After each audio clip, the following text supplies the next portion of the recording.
So ఒకటి హైడ్రా ఏం గుర్తు చేస్తుందంటే ఆగస్టు 8 హైడ్రా చేసిన మొట్టమొదటి కూల్చివేత శాస్త్రీపురం, శివరాంపల్లి ఇవన్నీ కూడా బమ్రుక్ దౌలా లేక్ లో భవనాలు ఆక్రమణలు ఇవన్నీ కూడా ఎంఐఎం ఎమ్మెల్యేలు ఎమ్మెల్సీ నిర్మించిన భారీ భవనాల్ని కూల్చివేతతోనే హైడ్రా స్టార్ట్ అయింది. ఫస్ట్ స్టార్ట్ ఎంఐఎం నుంచే స్టార్ట్ చేశాం.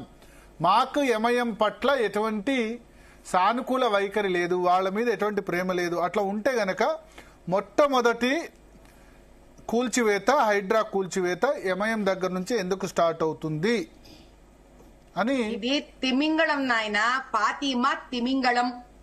ఓ తిమింగళంకి వాళ్ళు పెట్టిన ఖర్చు, తిమింగళం నుంచి వాళ్లకు వస్తున్న ఆదాయం వర్సెస్ ఏది రాజీ పడి వాళ్ళు అక్కడ కూల్చారు. ఎందుకో మరి అక్కడ ఎన్ కన్వెన్షన్లు కూల్చాలి, ఇంకొక పెద్ద పెద్ద ఫార్మ్ హౌస్లు కూల్చాలి, మరి ఇవన్నీ కూల్చాలి అని అంటే మరి ఫాతిమా కూల్చకుండా ఉండాలి అని అంటే చిన్న చిన్న చిన్న చిన్న చిన్న చేపలను కూల్చాలి కదా ఎంఐఎం వాళ్ళవి. మరి ఎన్ కన్వెన్షన్ వాళ్ళు కూడా అంటారు మేము పేదవాళ్ళకు పెళ్లిళ్ళు చేస్తున్నాం, ఇక్కడ మధ్యతరగతి కుటుంబాలకు పెళ్లిళ్ళు చేస్తున్నాం, పాప వాళ్ళు ఆదుకుంటున్నాం. పేదవాళ్ళ పెళ్లిళ్ళు కాదు కదా, పేదవాళ్ళ పెళ్లిళ్ళు కాదు కదా ఎన్ కన్వెన్షన్ లో చేసేది. అదే మధ్యతరగతి కుటుంబం పోనీ ఇక్కడే ఉంది, ఇక్కడ పేదవాళ్ళు అక్కడ మధ్యతరగతి కుటుంబం వాళ్ళే కదా అందరు ఓట్లు వేసారని ఏం చెప్పడానికి ఉంది నాయన. అల్ట్రా రిచ్ లేండి మధ్యతరగతి పెళ్లిళ్ళు ఎలా జరుగుతాయి. Fatima is also an ultra rich. Fatima college is also an ultra rich college. అయ్యా ఈ రోజు సింపుల్ ఒకటే మాట చెప్తున్నా, పంచలింగాల గుడికి నేను ఏదైతే పోరాడుతున్నానో వీళ్ళు అవి డెమాలిష్ ఇది డెమాలిష్ చేశానని మాట్లాడుతున్నారు కదా.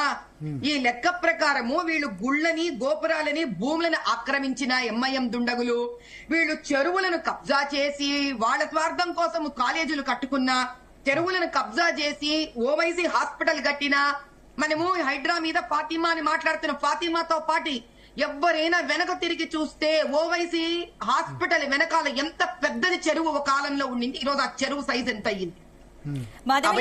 మాధవీలత గారు ఇప్పుడు అసలు సకలం చెరువు హిస్టరీ ఏంటి, దాని విస్తీర్ణం ఎంత, ఇప్పుడు ఎంతవరకు కుచించుకుపోయింది, ఎంతవరకు ఫాతిమా కాలేజ్ ఆక్యుపై చేసింది దాన్ని? తల్లి ఇది మీకు కొలతలు కావాలంటే కనుక దీని విస్తరణ గురించి మనం మాట్లాడుకోవాలి అంటే కనుక ఇది ఇంచుమించు నాకు తెలిసి 1/3 పైగా కబ్జా చేయబడింది, దరిదాపుల సగానికి వరకు వచ్చేసింది. ఆశ్చర్యకరమైన విషయం ఏంటంటే వీళ్ళు లేకుని ఎందుకు కబ్జా చేశారు, ఈ మెయిన్ పాయింట్ వీళ్ళకి లేక్ వ్యూ కాలేజ్ కావాలి, వీళ్లకు high level high fund college కావాలి. ఆ లేక్ వ్యూ మీద కట్టుకునే ఒక దూల దురదకి వీళ్ళు ఆ చూడమ్మా, ఆ ఫోటోలు చూడు, ఆ రంగులు చూడు, ఎక్కడైనా అది బీద పిల్లలకు ఫ్రీగా ఇస్తున్న, ఫ్రీగా ఇచ్చేది ఎలా ఇస్తాం తల్లి? 5 స్టార్ హోటల్లో కూర్చోపెట్టి మనం బీదవాడికి అన్నం పెడతామా? సత్రంలో బీదవాడికి అన్నం పెట్టే దగ్గర వందల వేల లక్షల మంది బీదవాళ్ళకి భోజనం రావాలని డబ్బుని సద్వినియోగం చేస్తామా? లేకులను కబ్జాలు కొట్టి 5 స్టార్ ఫెసిలిటీ లాగా కట్టి పేదవాళ్ళకి. ఒకటి వాళ్ళు చెప్పింది ఏంటంటే ఫస్ట్ మేము కూల్చివేసిన ఆగస్టు 8